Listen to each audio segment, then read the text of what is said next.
Yeah, so right now we are here with the great team of Kapchorwa municipality trying to sanitize the area. These goats, for a very long time, if you remember last time we had a very serious video where we are trying to discuss like right now today I'm very humbled, very happy that my big brother ngata kwetiliana jibere yona malil ka heading and marondi nyana operation kapsa ni kaje seizing and ware jamba je town men ko moy ko giye korit.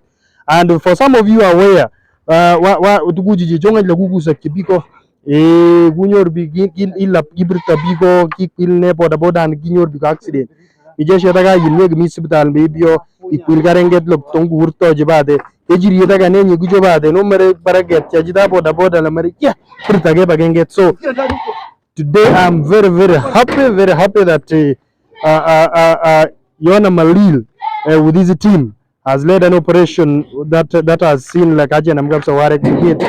And I think much as I may not know, I'll be speaking to Yona later. And of course you can see Warek Tujem Baje Town with women, use accidents, Giriake Matagani, Kiriake Puginek.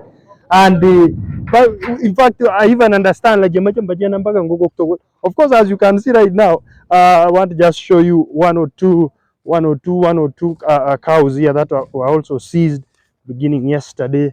And of course, the owners of these animals, when they come to retrieve these animals or take them back, you must pay a serious charge fee. Of course, the point of that is to ensure that you do not repeat the same mess again. And right about now, I just wanted to ensure that you all get this. Now, ladies and gentlemen, let me get back to that side so I can speak to the guy in charge this operation. Of course, you guys know that Yona Malil is not a mess. He's not a joker. And he has been doing his thing in this town for so long, ensuring that he wants people here and there to do the right thing. These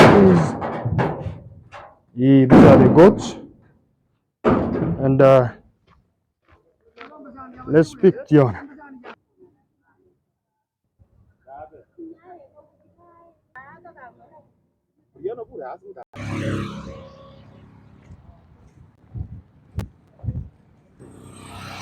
Okay, I'm very happy we have kickstarted this operation. It's going to be there throughout the whole of this year.